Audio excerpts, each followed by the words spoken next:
నమస్తే. ఈరోజు న్యూస్ అనాలిసిస్‌లో ముందుగా ఆంధ్రప్రభ పేపర్‌లో వచ్చిన వార్తలు చూద్దాం.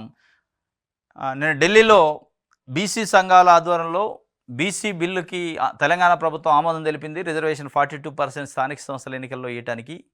కాబట్టి మోడీ, కేంద్ర ప్రభుత్వం పర్మిషన్ ఇయ్యాలి, అనుమతి ఇస్తే మేము అమలు చేసుకుంటాం అని చెప్పి బీసీ సంఘాలు పెద్ద ఎత్తున జంతర్ మంతర్ దగ్గర నిరసన వ్యక్తం చేసినాయి. ఆ ధర్నా ఒకటి చేశారు. ఆ ధర్నాకి తెలంగాణ ప్రభుత్వం పూర్తిగా సంఘీభావం తెలిపింది, మద్దతు ఇచ్చింది. ముఖ్యమంత్రి రేవంత్ రెడ్డి, పిసిసి అధ్యక్షుడు, మంత్రులు, కాంగ్రెస్ పార్టీ రాష్ట్ర స్థాయిలో ఉన్న పెద్ద నాయకులు అందరూ అటెండ్ అయ్యారు, బీసీ నాయకులు. దానికి సంబంధించి ఒక వార్తనిచ్చారు. ఏమనంటే, మోదీజీ దిగొస్తారా దిగిపోతారా, ఇక ధర్మయుద్ధమే, బీసీ లెక్కలు తేల్చాను, రిజర్వేషన్లు ఇవ్వండి, ఢిల్లీ బీసీ గర్జన సభలో సీఎం రేవంత్ హెచ్చరిక. పరేడ్ గ్రౌండ్లో 10 లక్షల మందితో పోరు, గల్లీ నుంచి వినపడతలేదని ఢిల్లీ వచ్చాం, మా డిమాండ్లకు మోదీ దిగి రావాలి, లేదంటే మోడీని గద్దె దించుతాం, అనుమతిస్తే ప్రధానికి సన్మానం చేస్తాం, రజాకార్లు నిజాములను తరిమికొట్ట గడ్డ తెలంగాణ, గుజరాత్లో సెంటు భూమి రిజర్వేషన్లు అడగడం లేదు, తెలంగాణ బీసీల రిజర్వేషన్లకు అనుమతి ఇవ్వమని కోరుతున్నా, ఇకపై దీనికోసం ఢిల్లీకి రాము, మీరే గల్లీకి రావాలి, బీజేపీ నేతలకు చిత్తశుద్ధి లేదు, బీసీల పోరు గర్జన ధర్నాలు. సీఎం రేవంత్ రెడ్డి ఒక సెంటిమెంటల్ స్పీచ్ ఇచ్చిండు. వస్తారా, మేము లెక్కలు తేల్చినాం, మీరు అనుమతిస్తారా, లేదా గల్లీకి తీసుకురావాలన్నా, ఢిల్లీకి రాము, మేము గల్లీకి రావాలి, నువ్వు ఇవన్నీ సెంటిమెంటు, నీ జాగిరి అడుగుతున్నా, నీ ఆస్తి అడుగుతున్నా, లేకపోతే నీ భూమి అడుగుతున్నా అని ఇవన్నీ సెంటిమెంట్లు చేసిండు. బాగానే ఉంది. అంటే కాంగ్రెస్ పార్టీ కామారెడ్డిలో ఇచ్చిన కామారెడ్డి డిక్లరేషన్ మేరకు మేము మోడీ పైన, కేంద్రంలో ఏ ప్రభుత్వం ఉంటే ఆ ప్రభుత్వం పైన యుద్ధం చేసి, ఉద్యమం చేసి సాధిస్తామని చెప్పలే. 42% స్థానిక సంస్థల్లో మేము రిజర్వేషన్ ఇప్పిస్తామని కాదు చెప్పింది. ఇలా మళ్ళీ యుద్ధం ఆటండు. ఇది ఒక రకంగా ఒక సినిమా కనపడుతుంది. ఇది అయ్యేది కాదా, ఏదో మేము చేస్తాను అని నటించడానికి చేస్తానో అర్థం కాని పరిస్థితి అట్లే ఉంది చూస్తే. మేము చేసేది చేసినాం, ఇక బీజేపీ పైన యుద్ధం చేయటమే మన యుద్ధం చేయాలి అంటే ఎన్ని రోజులు యుద్ధం చేపిస్తారు ఇంకా మళ్ళీ బీసీలు? మీరు ఇచ్చిన హామీ ఏంది? ఉద్యమాలు, పోరాటాలు అనలే. ఇప్పుడు ఏమంటున్నారు బీజేపీ వాళ్ళు? అసలు మీరు 42% రిజర్వేషన్ అంటున్నారు, లెక్కలు తీసినాం అంటున్నారు, లెక్కల ప్రకారం మీ క్యాబినెట్లో అసలు ఉందా అని నిన్న బీజేపీ రాష్ట్ర అధ్యక్షుడు కిషన్ రెడ్డి అన్నాడు. దానికి సమాధానం ఉండదు. ఇక సమాధానం లేకుండా ఇక సపోర్ట్ చేయరు. ఇక దాంతో ఒకటి షో చేసి వచ్చారు నేను ఢిల్లీలో. ఇక దాని తర్వాత మాట్లాడరు. ఇప్పుడు ఇక చూడండి, ఇప్పుడు ఇక ఢిల్లీ ఉండదు. ఎందుకంటే ముందే రేవంత్ రెడ్డి గారు చెప్పిన, ఇక మళ్ళీ ఢిల్లీ రాము, గల్లీలో చూసుకుంటాం అన్నాడు. గల్లీలో చూసేది ఉండదు, ఇది చేసేది ఉండదు. ఎందుకు రాదు? మోడీకి అమిత్ షా కోపం వద్దు కాబట్టి మళ్ళీ ఢిల్లీ రాను అన్నట్టుంది. నిజంగానే సాధించాలంటే ఢిల్లీకే పోవాలి. మళ్ళీ ఎందుకు పోకూడదు? కొట్లాడండి, నిరాహారదీక్ష చేయండి ముఖ్యమంత్రిగా. ఎందుకు చేయరు అంటే దాని అర్థమైంది, నేను గిచ్చినట్టు చేస్తాను, నువ్వు వేడిచినట్టు చేయనే, నేను వచ్చి ధర్నా చేసినట్టు చేస్తాను, మీ మీద ఏం లేదు అని చెప్పుకున్నారు లోపల. ఎందుకు మళ్ళీ ఢిల్లీ పోరు? నేను గల్లీలనే కొట్లాడతాను ఎందుకు చెప్తున్నారు? చేయాల్సింది ఢిల్లీ అయితే గల్లీలో కొట్లాడతారు ఎవడన్నా? ఇప్పుడు ఢిల్లీ వాళ్ళు ఏమడుగుతారంటే, బీజేపీ రాష్ట్ర అధ్యక్షుడు నిన్న కిషన్ రెడ్డి అడిగిండు, అసలు మీ క్యాబినెట్లో 42% క్యాబినెట్లో ఉన్నారా బీసీలు? 56% మీరు లెక్కలు చేశారు కదా, ఆ లెక్క ప్రకారం మీకు ఉన్నదా? ఇంకోటి, బీసీలలో 56% ఉన్నారు అని చెప్పి లెక్కని కలిపి చూపించారు ముస్లింలని. ఒక మతాన్ని బీసీల్లో కలిపి చూపించాక ఎట్లా చేస్తారో అది కాదని తెలిసి కూడా కావాలనే అట్లా పెట్టారు అని వాళ్ళు అంటున్నారు. దాన్ని ఏదో చెప్పండి, క్లారిటీ ఇవ్వండి. లేదు ముస్లింలని బీసీలను వేరు చేసి పంపిస్తాం చేయండి అని చెప్పండి. అట్లున్న 46% బీసీలు ఉన్నారు కదా, 10% ముస్లింలు కలిపితే విడదీస్తే అది చెప్పరు. ఏదో ఒక మెలక పెట్టి కూర్చోవాలి. రాజకీయ పార్టీలు ఎవడు కూడా బీసీలని వాడుకోవడానికి ప్రయత్నం చేస్తాడు. అంటే బీసీలకు ఏదో చేసినట్టు, ఉద్ధరించినట్టు నటించడం. బీఆర్ఎస్ పార్టీ కూడా నిన్నమోడదాకా పెద్ద ఎత్తున బీసీలు ఇది అది అన్నారు. ఒక్కడ మాట్లాడాలి ఢిల్లీలో, దానిపైన ఒక ప్రకటనే లేదు. ఇది మొత్తానికి నడుస్తుంది. ఇది మొత్తానికి ఏంటంటే, మళ్ళా ఒకవైపు ఇక కాంగ్రెస్ మేము ఈటానికి ప్రయత్నం చేసినామని, బీజేపీ ఇయ్యలేదని ఈ డ్రామా కోసం తప్ప ఇది అయ్యేది లేదు. ఇక అటు చేసి జూన్ రాగానే ఏం చేస్తారంటే, ఇక అది కావట్లేదు కాబట్టి పంచాయతీ ఎన్నికలు పెట్టుకుందాం, 42% మేము పార్టీ పరంగా ఇస్తాం అంటున్నారు. ఇక అది కాదు, చట్టబద్ధం కాదు. అసలు ఇవాళ బీసీ సమాజము ప్రజలు అడుగుతుంది ఏంటంటే, 56% బీసీలు ఉండరు, లెక్క తేల్చారు. 56% ఉన్నోడు ముఖ్యమంత్రి ఉండాలా? అంటే అత్యధికంగా సమాజంలో ఉన్న వర్గానికి సంబంధించి ముఖ్యమంత్రి ఉండాలి, పదవులు పంపిణీ చేయాలని రాహుల్ గాంధీ చెప్పిండు. దాని ప్రకారం రేవంత్ రెడ్డి అనర్హుడు, ఉండటానికే వీల్లేదు, అక్కడ బీసీని పెట్టాలి. 56% క్యాబినెట్లో బెర్తులు కూడా బీసీలకు ఇవ్వాలి. వీళ్ళు పోయి కొట్లాడతారు మోడీ దగ్గర. నువ్వు గల్లీకి కాదు ఢిల్లీకే పోయి కూర్చుంటారు. నువ్వు ఈ బీసీలకి ముఖ్యమంత్రి, మంత్రి పదవుల్లో సగం ఇచ్చేసి నువ్వు దిగిపో. వాళ్ళు చూసుకుంటారు. మీది కాదు కాదు మీది ఈడబ్ల్యూఎస్ రిజర్వేషన్ అయిపోయింది. మీరు ఇవాళ బీసీల చేతులు పెట్టండి పరిపాలనని, పదవుల్ని, ప్రభుత్వాన్ని. వాళ్ళు చూస్తారు, మెడలు ఉంచుతారు. మోడీ ఉంచుతారా లేదు చూడు. ఇక నువ్వు ఉట్టి డైలాగులు వేసి ఢిల్లీని ఇక నేను రాను గల్లీలనే ఉంటా అంటే లోపల ఏం మాట్లాడుకుంటుందో తెలియదు. బీసీలకు అన్యాయం జరిగింది. బీసీల ఉద్యమాన్ని బీసీలు లీడ్ చేస్తేనే న్యాయం జరిగింది. ఆకలి అయినోడే అన్నం విలువ తెలుస్తుంది. ఆకలి అయినోడే గట్టికి కొట్లాడతారు అన్నం కోసం. కడుపు నిన్నోడు ఏం కొట్లాడతారు? బీసీ రిజర్వేషన్ నిజంగానే వస్తే ఎవరికి లాభం? రేవంత్ రెడ్డికి కాదు కదా, బీసీలకు కదా. వాళ్ళు కదా కొట్లాడాల్సింది. కాబట్టి దీంట్లో ఏం చేస్తానంటే ఏదో చేస్తున్నట్టు ఏదో చేసినట్టు ధర్మ యుద్ధం అంట. ఇక ధర్మ యుద్ధం అనట. ఏం మిమ్మల్ని వచ్చి ఇక్కడ గొడవ చేయగానే మేము ధర్మంగా యుద్ధం చేస్తాం అంటుండే. ఈ ధర్మ యుద్ధాలతో పనులు అవుతాయి. ఇంకోటి, స్పీకర్ చర్యలు తీసుకోకుండా చేతులు కట్టుకొని చూస్తుండాలా? బీఆర్ఎస్ ఎమ్మెల్యేల అనర్హత పిటిషన్లో కేసులో సుప్రీంకోర్టు ఘాటు వ్యాఖ్యలు. స్పీకర్ను కోర్టులో ఆదేశించాలన్న న్యాయవాది రోహిత్గి వ్యాఖ్యలపై అభ్యంతరం. మేము జోక్యం చేసుకోకపోతే స్పీకర్ 4 ఏళ్లు కాలయాపన చేసి ఉండేవారేమో. ఆర్టికల్ 142 కింద తమకు అన్ని అధికారాలు ఉన్నాయన్న సర్వోన్నత న్యాయస్థానం. ఉప ఎన్నికలు రావంటూ సభలో సీఎం రేవంత్ చేసిన వ్యాఖ్యలపై ఆగ్రహం. స్పీకర్ సమక్షంలో సీఎం వ్యాఖ్యలు. 10వ షెడ్యూల్ను అపహాస్యం చేసినట్టేనని ధర్మాసనం. పునరావృతం కావద్దని సీఎంను హెచ్చరించాలని న్యాయవాదికి సూచన. ఓ పార్టీ గుర్తుపై గెలిచి మరో పార్టీలో చేరిన ఎమ్మెల్యేలపై అనర్హత వేటు వేయాల్సిన స్పీకర్ చర్యలు తీసుకోకపోతే మేమేం చేయాలి? చేతులు కట్టుకొని కూర్చోవాలని సుప్రీంకోర్టు అడిగింది. ఎవరు కూర్చోన్నారు చేతులు కట్టుకొని? మీరేం చేయొచ్చో అది చేయండి. ఆర్టికల్ 142 ప్రకారం మీకు ఏమి అధికార పరిధి ఉందో అది చేయండి. ఇప్పుడు స్పీకర్ని అడిగితే ఏం చెప్తారు? స్పీకరు పంపించిన అడ్వకేట్ని అడిగితే లేదు మీరు చేతులు కట్టుకొని కూర్చోవాలంటాడు. మీరు క్వశ్చన్గా చేయాల్సింది ఆర్డర్ చేయాలి. సుప్రీంకోర్టు ఏం చేయాలి? ఆర్డర్ చేయాలి. మీకున్న విస్తృతమైన అధికారాల పరిధిలో, భారత రాజ్యాంగం పరిధిలో, గతంలో ఉన్న జడ్జిమెంట్ పరిధిలో మీరు ఏమైనా ఆర్డర్ చేసేది ఉంటే ఆర్టికల్ 142ను ఉపయోగించుకొని చేయొచ్చు. దానికి మళ్ళీ స్పీకర్ పెట్టిన అడ్వకేట్ను మేము చేతులు కట్టుకుని కూర్చోవాలన్నా 4 ఏళ్ళు 5 ఏళ్ళు నువ్వు గడిపితే అంటే వాళ్ళు అట్లే కూర్చోవాలనే చెప్తారు. మీరు చర్య తీసుకోండి అని ఏం చెప్తారు? వాళ్ళు చెప్పరు కదా. ఇప్పుడు మొత్తానికి అయితే 10 మంది పార్టీ మారిన ఎమ్మెల్యేలకి గొంతు మీద కత్తి అలాడుతుంది. ఆ కత్తి ఎప్పుడు ఎట్లా పనిచేద్దో తెలియని పరిస్థితి. ఆ కత్తి ఏంటంటే సుప్రీంకోర్టు ఆర్డర్ ఏమొద్దో తెలియదు. మన ఏదో ఒక ఓవర్ నైట్లో అనర్హత వేటు అన్నదనుకో కథమే అయిపోయాయి. స్పీకర్ కోర్టులో బంతి ఉంది. ఆ స్పీకర్ కోర్టులో ఉన్న బంతిని సుప్రీంకోర్టు లాగేసుకొని ఆర్డర్ ఇచ్చే అవకాశాలు కూడా ఉంటాయి. ఎందుకంటే వాళ్ళు క్లియర్గా చెప్తున్నారు, నువ్వు ఎన్ని రోజులు అంటే అన్ని రోజులు చర్యలు తీసుకున్నట్టు మేము చేతులు కట్టుకొని కూర్చుంటాం, అవసరం అయితే 142 ఆర్టికల్ని కూడా ఉపయోగిస్తామని కూడా చెప్పింది. ఇప్పుడు ఇంకా టెన్షన్ మొదలైంది పార్టీ మారిన 10 మందికి. రైట్,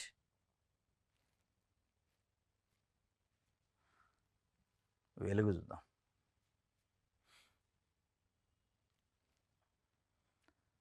బీసీ బిల్లులు ఆమోదించకపోతే కేంద్రంపై యుద్ధమే, మా డిమాండ్లపై దిగిరాకపోతే మోదీ గద్దె దిగాల్సిందే అని సీఎం రేవంత్ రెడ్డి చెబుతుండు. అసెంబ్లీ ఓకే చెప్పినా ఎందుకు తొక్కి పెడుతున్నారు? మేము గుజరాత్లో సెంటు భూమినో రిజర్వేషన్లు అడగతలే. మా తెలంగాణ బీసీలుగా 42% రిజర్వేషన్లు పెంచాలని డిమాండ్ చేస్తున్నాం. పెంచకపోతే బీజేపీ లీడర్లు గల్లీలో ఎట్లా తిరుగుతారో చూస్తాం. రజాకారులను గడీపాలన తరమకొట్టిన చరిత్ర తెలంగాణది. పరేడ్ గ్రౌండ్లో 10 లక్షల మందితో బీసీలు సత్తా చాటాలి, ముఖ్యమంత్రిగా అండగా ఉంటానని వెల్లడి. ఢిల్లీలో బీసీలు పోరు గర్జన, మహాధర్నాకు హాజరు. పార్లమెంటు ఉభయ సభల్లో మెజార్టీ లేకపోయినా ట్రిపుల్ తలాకు, సిటిజన్స్ అమెండ్మెంట్ యాక్టు, తాజాగా వక్ఫ్ బిల్ తెచ్చారు. కానీ బీసీలకు రిజర్వేషన్ పెంపుపై ఎందుకు కేంద్రం ముందుకు రావడం లేదు? కమ్యూనిస్టుల నుంచి కాంగ్రెస్ వరకు, ఎంఐఎం నుంచి బీఎస్పీ వరకు, సిపిఎం నుంచి సిపిఐ వరకు అన్ని పార్టీలు అనుకూలంగా ఉన్న బీసీ రిజర్వేషన్ బిల్లును ఆమోదించడానికి మోదీకి వచ్చిన బాధ ఏంటి? అసలు మీరు కలిసింది ఎప్పుడు? ఇదంతా రాజకీయ డ్రామా కాకపోతే మీరేం చెప్పారు అసెంబ్లీలో? అఖిల పక్షాన్ని తీసుకొని మోడీ దగ్గర పోతాం, ఫస్ట్ రిప్రజెంటేషన్ ఇస్తాం, ఆయన కాదు కూడదు వినకపోతే ధర్నా చేస్తాం, నిరసన చేస్తాం, దిగి వచ్చేదాకా పోరాటం చేస్తాం అన్నారు. మీరు బాగుండదు జంతర్ మంతర్ దగ్గర పోతే జంతర్ మంతర్ చేద్దా బిల్లు? చేయాల్సింది ప్రధానమంత్రి దగ్గర పోవాలి. మీరు ప్రధానమంత్రి దగ్గర కూడా ఎట్లా పోవాలి? అన్ని పార్టీల నాయకులను తీసుకొని డెలిగేషన్ తీసుకొని పోతా అన్నారు, అది పోలే. అంటే దీని అర్థమైంది అంటే బీసీ బిల్లు, బీసీల చట్టంలో బీసీలకు 42% రిజర్వేషను కాంగ్రెస్ పార్టీకి కూడా ఇష్టం లేదని ఒక అనుమానం వస్తుంది. ఎందుకంటే మీరు అఖిల పక్షాన్ని తీసుకోలే. ఏ సంఘాలు అయితే బీసీ సంఘాలు కాంగ్రెస్ పార్టీకి అనుకూలంగా ఉంటారో వాళ్ళని తీసిపోయి మీరు బీసీలని ఒక ఇంటర్ప్రిటేషన్ చేసే ప్రయత్నం చేస్తారు తప్ప నిజంగానే అందరు బీసీల కోసం చేస్తే అన్ని పార్టీలు అన్ని సంఘాలను పిలవాలి. కేవలం ఎవరైతే ప్రోగా కాంగ్రెస్ పార్టీకి ఉంటారో వాళ్ళని పిలుచుకొని వాళ్ళతో పోరాటం చేస్తామంటే అది బీసీ ఉద్యమం ఎట్లయింది? మీరు చెప్పింది అసెంబ్లీ సాక్షి ఏంది? అఖిల పక్షాన్ని తీసిపోతాను. అఖిల పక్షాన్ని తీసిపోకుండా నిన్ను అడిగితే నీకు అభ్యంతరం ఏంటంటే అసలు అడిగింది ఎప్పుడు, నువ్వు కలిసింది ఇప్పుడు ప్రధానమంత్రిని అనేది కదా ప్రశ్న ఇక్కడ. గద్దె దిగాల్సిందే అంటుండు. ఇప్పుడు మీ పైన కూడా మీరు కూడా ఏదైనా చేయకపోతే గద్దె దిగాలంటే ఊకుంటారా? ఇప్పుడు వాళ్ళు డైరెక్ట్గా బీజేపీ రేపు ఏమడిగిందంటే ఎస్ మేము 42% రిజర్వేషన్లు తేల్తాం కానీ నువ్వు లెక్కల ప్రకారం క్యాబినెట్లో రీషఫిల్ అంటారు. చేస్తారా మీరు? లెక్కల ప్రకారం 56% బీసీలు ఉన్నారు కదా, ముఖ్యమంత్రిగా మీరు ఉండొద్దు, దిగిపోండి అంటారు. దిగిపోతారా?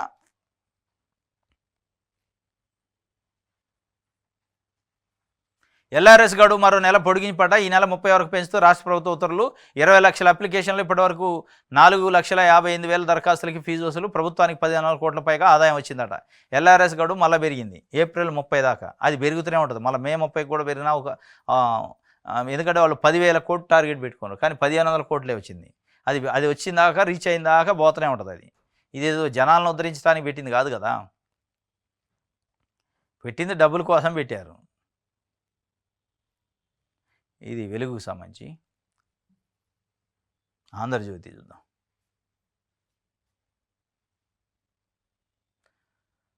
రాతి గుండె తల్లట. అమీన్పూర్ ఘటనలో దుర్మార్గానికి ఒడిగట్టింది కన్నతల్లే. చిన్ననాటి స్నేహితుడితో కొన్నాళ్ళుగా వివాహతార సంబంధం. భర్తను వదిలేసి ప్రియుడిని పెళ్లి చేసుకోవాలని నిర్ణయం. పిల్లలను అడ్డు తొలగించుకుంటేనే పెళ్లి అని ప్రియుడి షరతు. ముక్కు నోరు అదిమి 3 పిల్లలను హత్య చేసిన రజిత. ఆమెతో పాటు ప్రియుడి శివకుమార్ అరెస్టు, రిమాండ్. ఇగో ఈ మహాతల్లి రజిత అట. 3 పిల్లలు, పాపం చిన్న పిల్లలు. ముక్కు నోరు మూసి గాలి ఆడకుండా చేసి 3ను చంపేసిందట. దేనికోసం చంపింది? కన్న పిల్లలంటే ఇల్లీగల్ ఎఫైర్ కోసం, శారీరక సుఖం కోసం. భర్తను వదిలేసి 10th క్లాస్ క్లాస్మేట్ అటవాడు శివ అనేటోడు.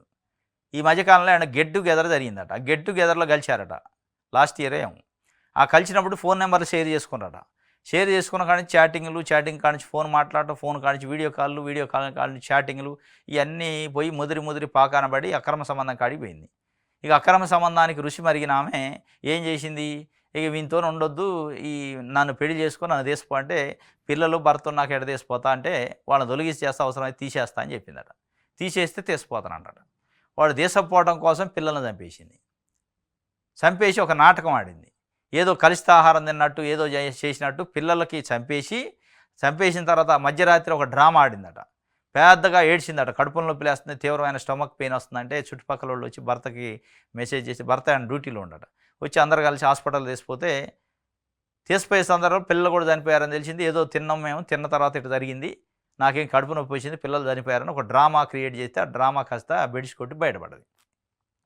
ఈ డ్రామా అంతా దేనికి చేసింది? శారీరక సుఖం కోసం. ఆ సుఖం కోసం కని పెంచిన, అంటే 9 నెలలు మోసి పెంచిన పిల్లలను 3ను చంపేసింది. ఎంత క్రూరత్వం, ఎంత రాతి గుండె అది. అది గుండె, రాతి గుండె, అసలు ఉక్కు గుండె తెలియని పరిస్థితి. మరి అట్లాంటి గుండెనే చేసుకొని ఈ శివ అనేటోడు ఒక నిజంగానే ఆమె పిల్లలను చంపి వస్తా అంటే నువ్వెట్లా యాక్సెప్ట్ చేసినావు? పిల్లలను చంపింది రేపు నిన్ను చంపడానికి గ్యారెంటీ ఏంది? కనీసం లాజిక్ ఉండాలి కదా. 9 నెలలు మోసి పెంచిన పిల్లల్ని, తన రక్తం పంచుకొని పుట్టిన పిల్లల్ని, తన పేగుబంధాన్ని చంపేసింది తన చేతులతోనే. అంతకంటే నువ్వు ఎక్కువ? రేపు 6 నెలల తర్వాత నిన్ను కూడా చేసుకున్న తర్వాత 6 నెలల తర్వాత నీతో మోజు అయిపోయి ఇంకోడోడో వస్తాడు, ఇంకో చిన్ననాటి స్నేహితుడు ఇంకోడో వస్తాడు. వాని మోజులో పడి నిన్ను చంపితే దిండేసి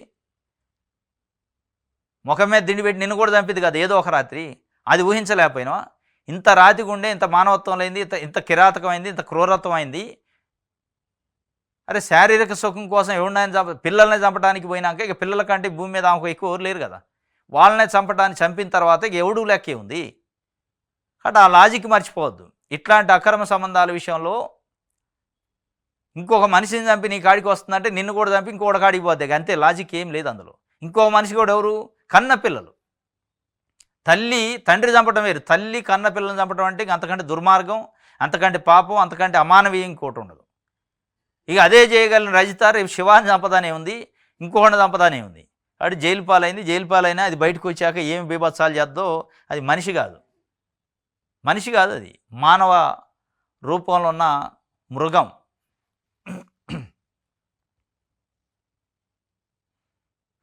రైట్. విస్తరణకు విరామం వచ్చిందట. ఇంకా నిర్ణయానికి రాని కాంగ్రెస్ అధిష్టానం. వక్ఫ్ బిల్పై ఏఐసీసీ బిజీ. మంత్రివర్గ విస్తరణపై ఈ నెల 2వ వారంలో నిర్ణయం. ఢిల్లీకి ఆశావాలు. ఉమ్మడి రంగారెడ్డి జిల్లా నేతలు బాస్లక జానారెడ్డి తమకు చోటు కల్పించాలని మాదిగా లంబాడ వర్గాల నేతలు డిమాండ్. విస్తరణకు విరామం అయింది. కథం అయిపోయా. ఏప్రిల్ 3కి ముడిపడిద్ది అనుకున్నారు. పోయి గవర్నర్ కూడా కలిసిండు ముఖ్యమంత్రి. ఇక పలానా పేర్లు నలుగురు పేర్లు అన్నారు. వాళ్ళ ఆశల మీద నీళ్ళు చల్లారు పాపం. మళ్ళీ విరామం అట.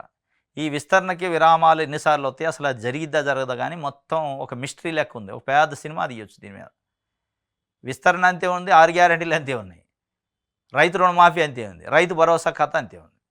విస్తరణ మంత్రివర్గ విస్తరణ అయితే ఒక మూలకు పడేశారు. మళ్ళీ ఏప్రిల్ 2వ వారంలోనో తర్వాత ఇక చిన్నగా ఆలోచిస్తారట.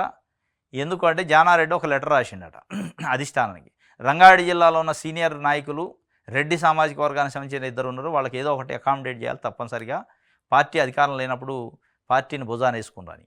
వాళ్ళు కాక లంబాడాలు పోయి మా వర్గాలకు కూడా ఇవ్వాలంటున్నారు, మాదిగలు పోయి మాదిగ వర్గానికి కూడా ఒక మంత్రి పదవి ఇవ్వాలన్నారు. ఇవన్నీ చూశాక పీట ముడిపడ్డది. ఇక ముందుకు పోలేని పరిస్థితి, విరామం అయితే వచ్చింది విస్తరణకి. ఆ విరామానికి మరి ఎండ్ ఉంటుందా? అది విరామమేనా, శాశ్వతమైన విరామమా, తాత్కాలికమైన విరామమా అసలు అనేది మనం భవిష్యత్తులో చూడాలి.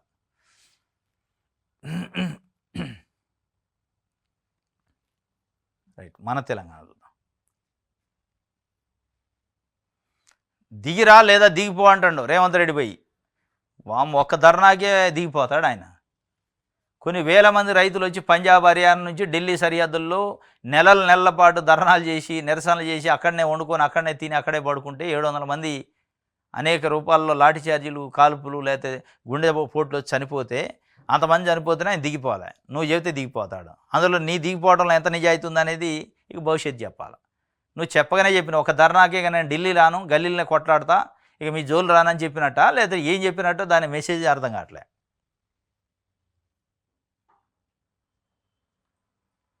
రైట్, ఇది ఒక వార్త.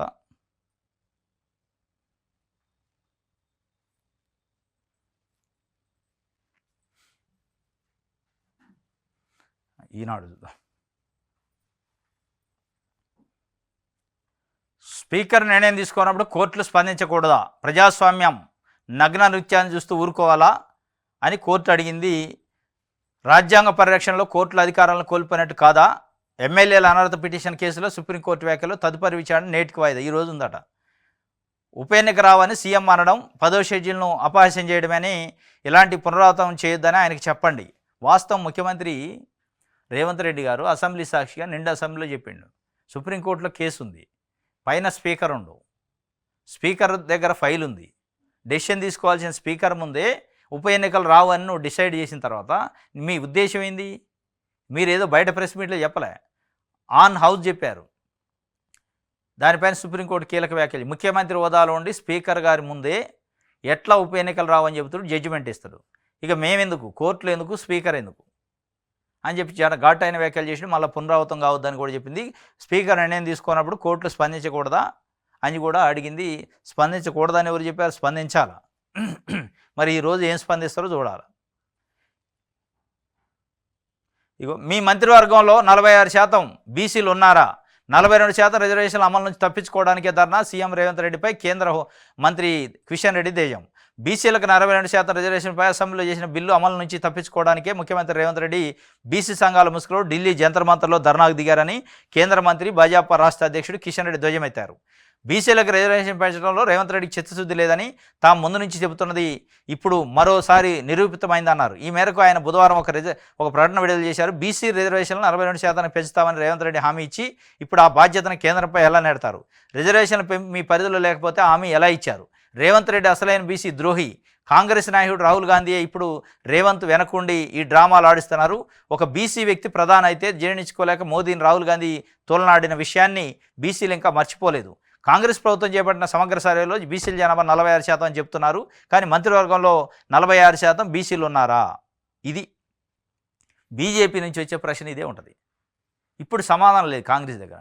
46% బీసీలు ఉన్నారని చెప్పాక ఏది ముస్లింలు కాకనే రాహుల్ గాంధీ పదవుల్లో, సంపదలో, అన్ని విషయాలలో లెక్కబెట్టిన ప్రకారం, లెక్కల ప్రకారం, కులగలన లెక్కల ప్రకారం పంపిణీ చేయాలన్నాక ఇక పంపిణీ చేయటం ఈజీ కదా. లెక్క తెలిసింది, ఆ లెక్క ప్రకారం మంత్రివర్గంలో ఉన్నారా?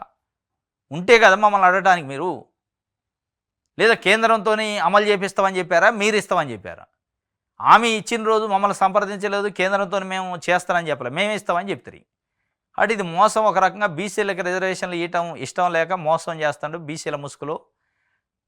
ప్రధానంగా ద్రోహి బీసీలకి రేవంత్ రెడ్డి అని చెప్పి ప్రయత్నం చేసిండు. ఇది ఒక రకంగా ఇప్పుడు ఆ క్వశ్చన్ వచ్చినప్పుడు వీళ్ళకి సమానం లేదు. మీరు 46% రిజర్వేషన్ని క్యాబినెట్లో అమలు చేశారంటే అమలు చేయలే, అది చెప్పలేరు. ఇది ఈనాడుకి సంబంధించి. ఇది ఈరోజు న్యూస్ ఛానల్స్. రేపు తాజా వార్తలతో తిరిగి కలుసుకుందాం. Thank you.